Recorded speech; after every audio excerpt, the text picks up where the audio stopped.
우리는 지난 시간에 베드로전서 5장 말씀 통해서 마지막 때 교회에게 주시는 권면에 대해서 함께 살펴보았습니다. 권면은 크게 장로들에게 주는 권면과 또 젊은 성도들에게 주는 권면, 이 두 가지로 나눌 수가 있습니다.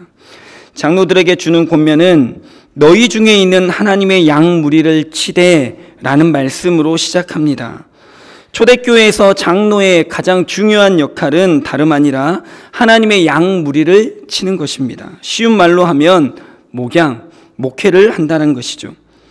우리는 목양과 목회는 목사가 하는 것으로 알고 있지만 성경에서 보여주는 교회의 모델은 장로가 목회를 하는 것입니다. 그러면 목사는 무슨 일을 하는가? 목사의 주된 사역은 말씀을 전하고 가르치는 사역입니다. 우리 성북교회가 지금보다 더 좋은 교회가 되기 위해서는 이 성경의 기준을 따라서 자기에게 주어진 직분과 역할에 최선을 다할 수 있어야만 합니다.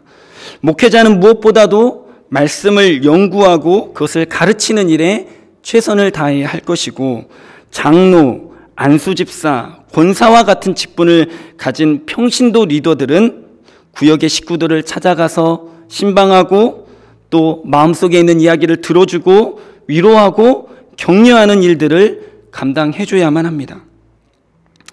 내가 지난주에 교회 안 나왔는데 목사님들 아무도 전화 한 통 안 하고,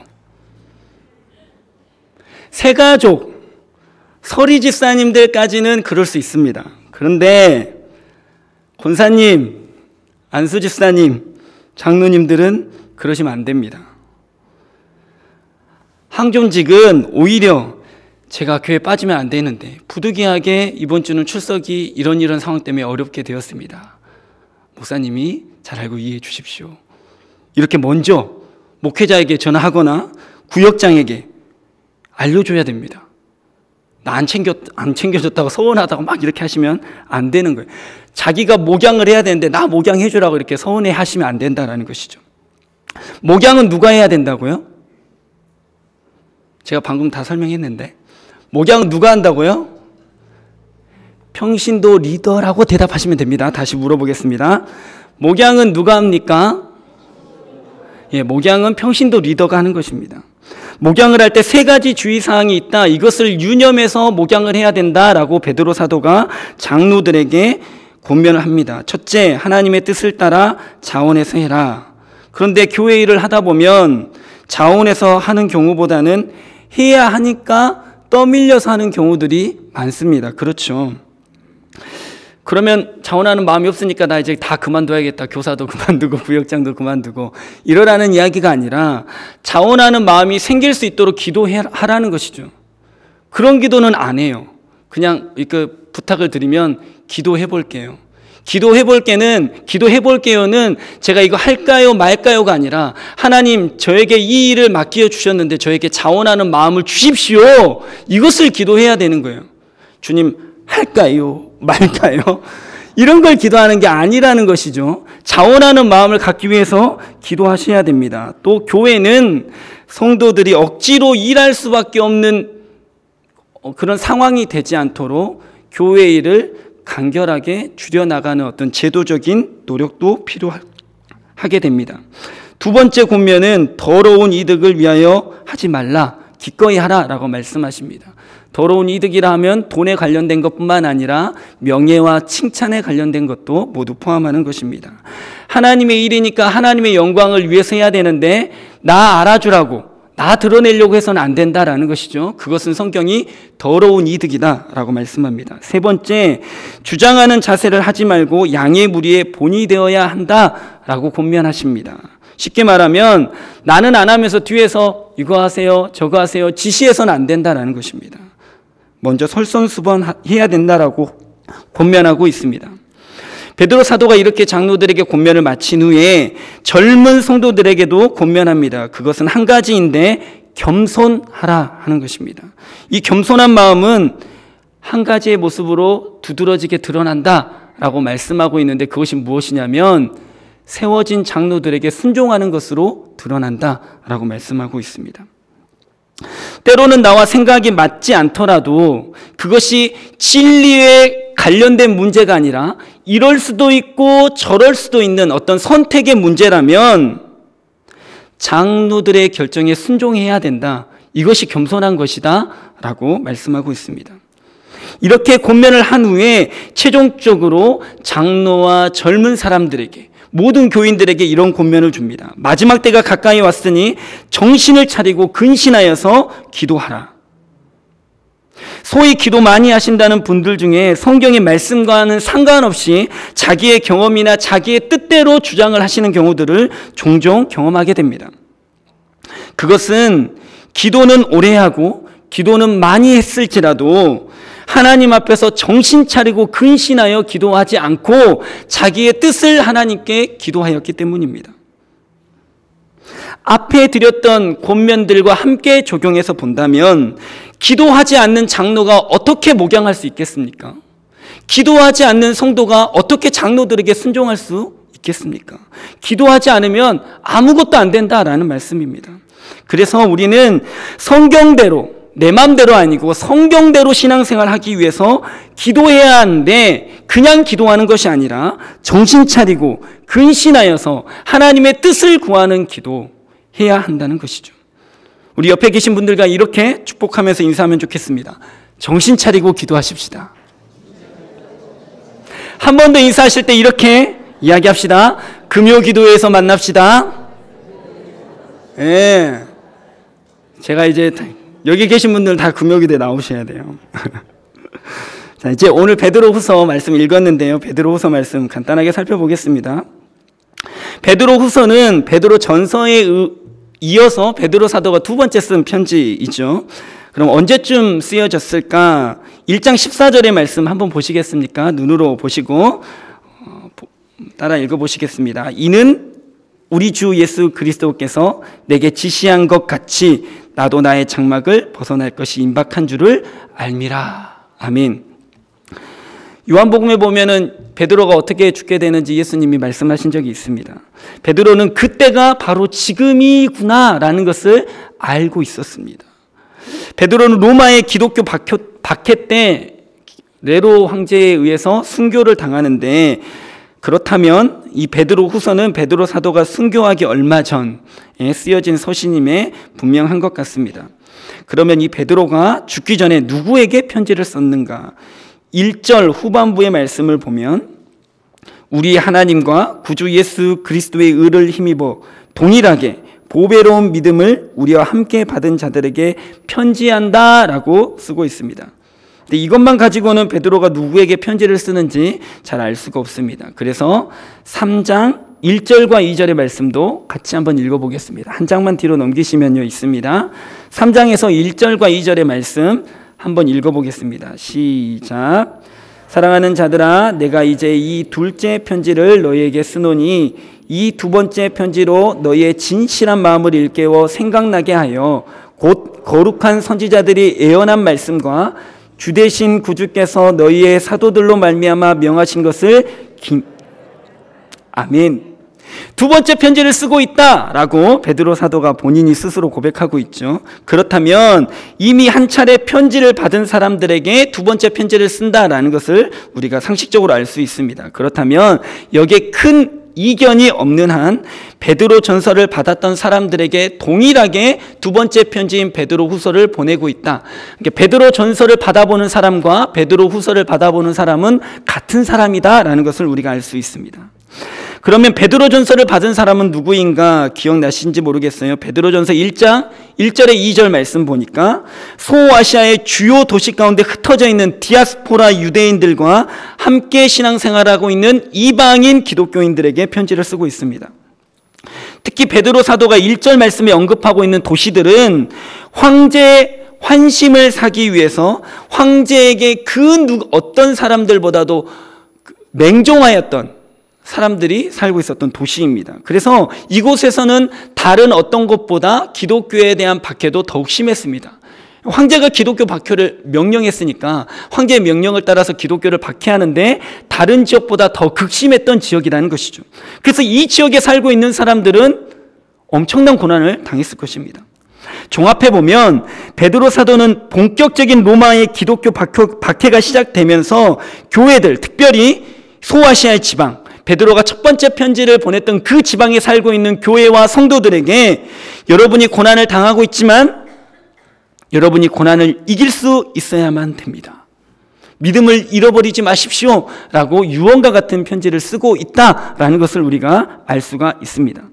그러면 베드로가 이 마지막 순간에 어떠한 유언과 같은 말들을 남기고 있는가 우리가 살펴볼 필요가 있겠죠. 간단하게 정리하자면 우리가 읽었던 3장 2절의 말씀 한번 눈으로 보시겠습니까?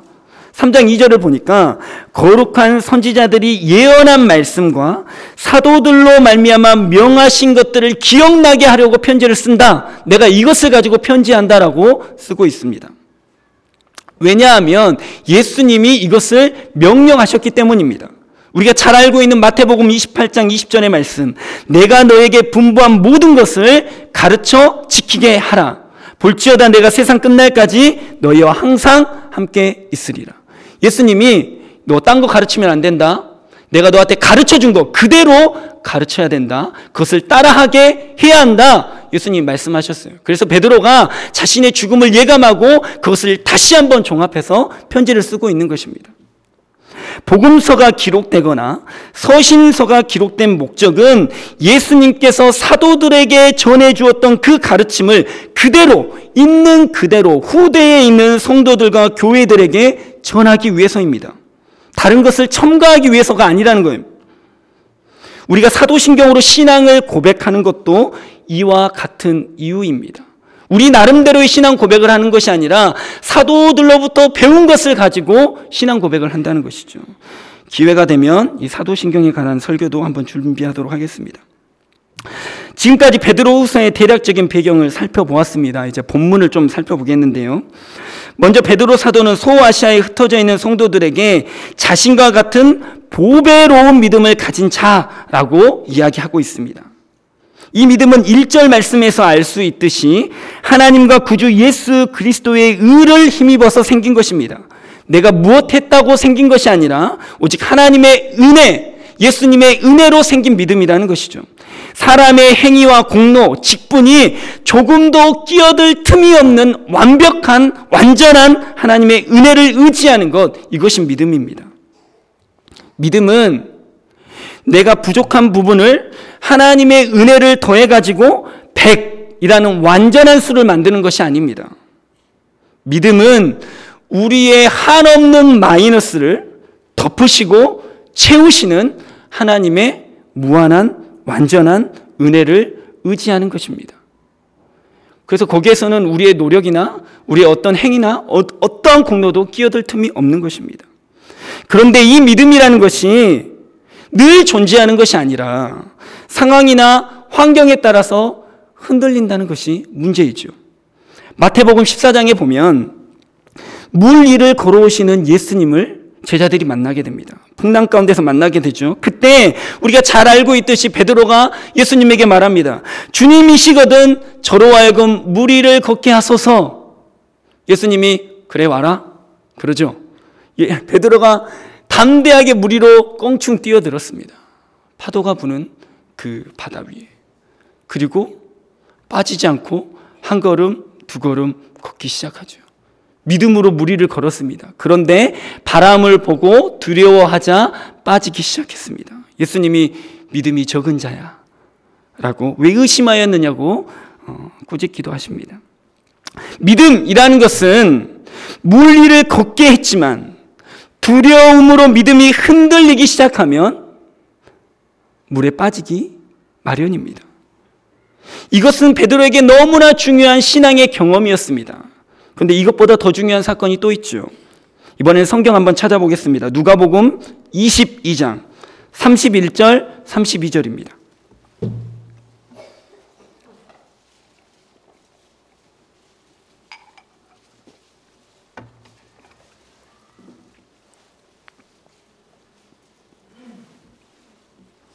누가복음 22장 31절 32절 말씀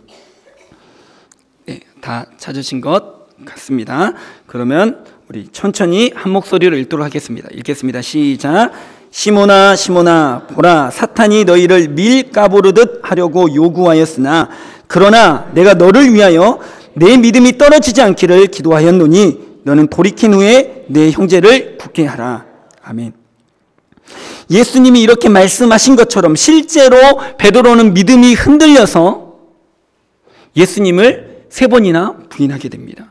하지만 예수님이 믿음 떨어지지 않기를 기도하셔서 그랬는지 모르겠지만 이 베드로가 다시 회개하고 돌이켜서 이제는 교회와 성도를 굳게 하는 사도의 일로 크게 쓰임받는 사람이 되었습니다.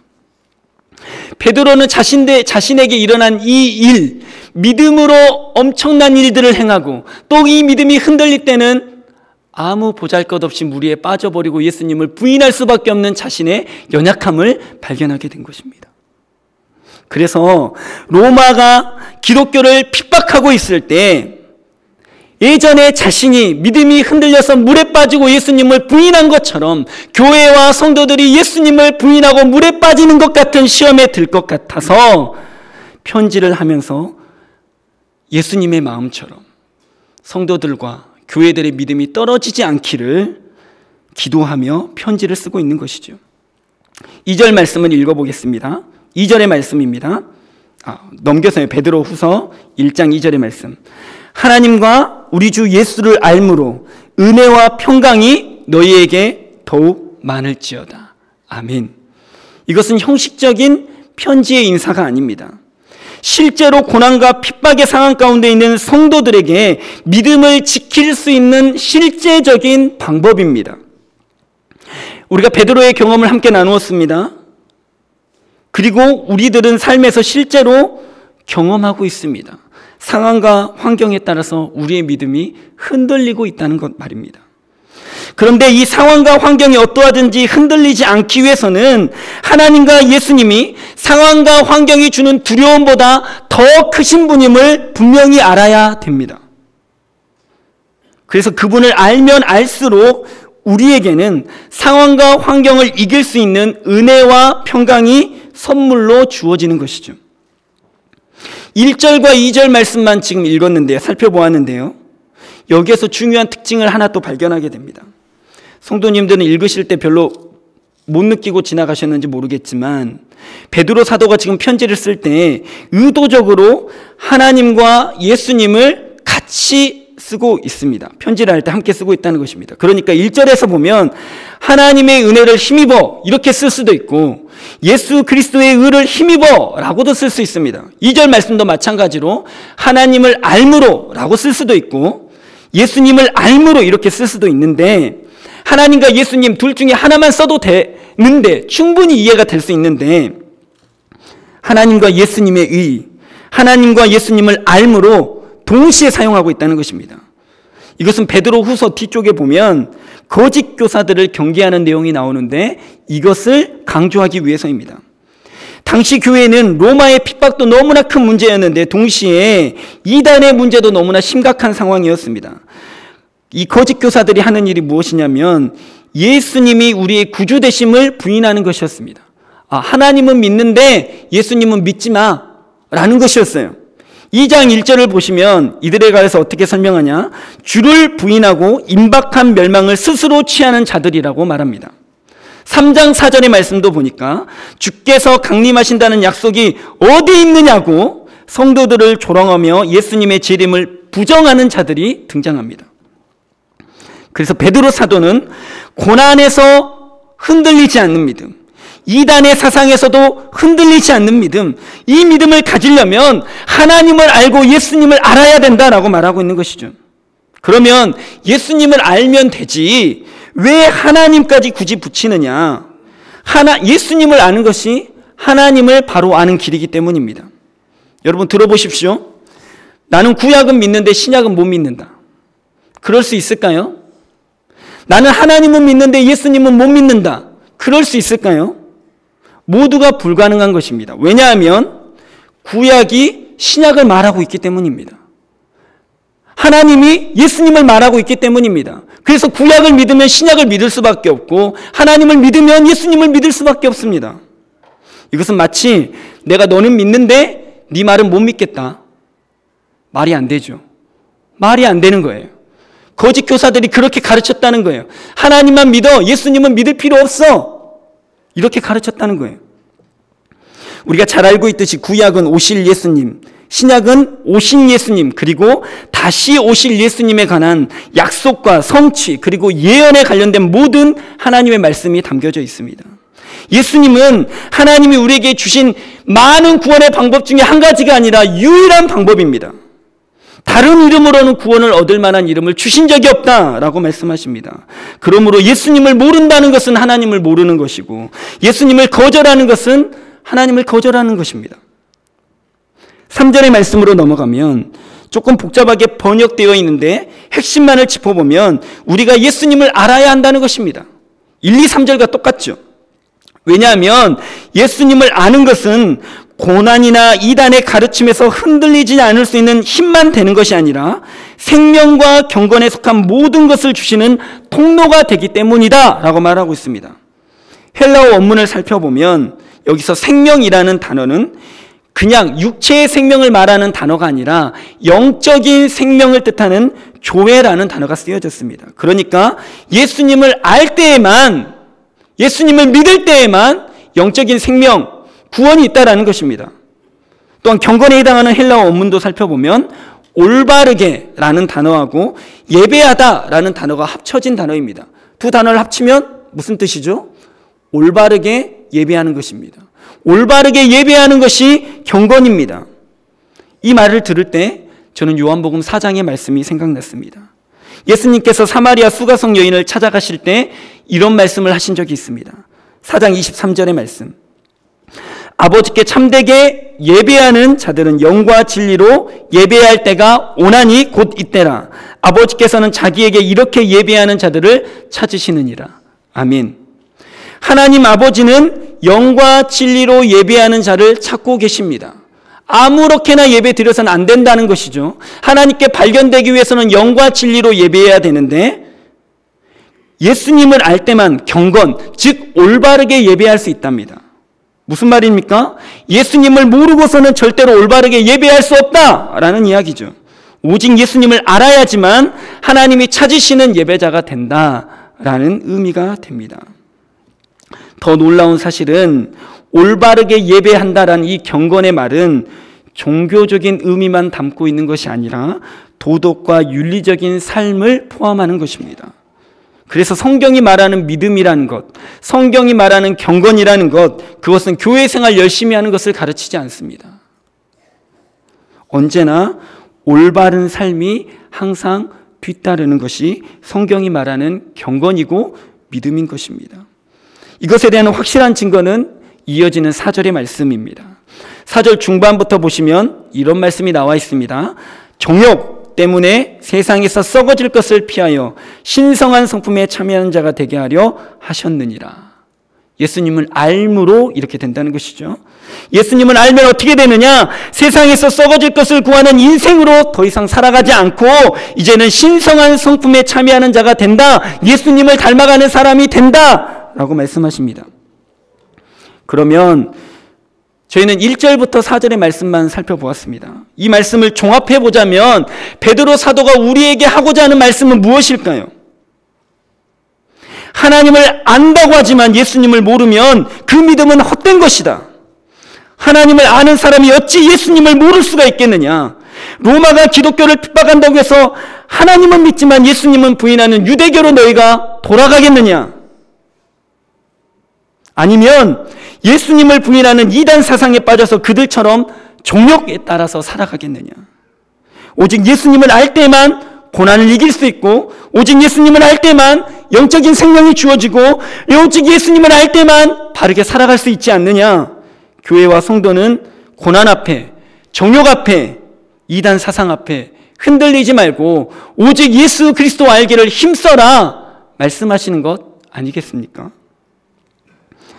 당시 베드로 사도의 편지를 받는 성도들만큼은 아니겠지만 우리 역시 이 세상을 믿음으로 살아가는 것이 호락호락하거나 만만한 것이 아님을 알 수 있습니다.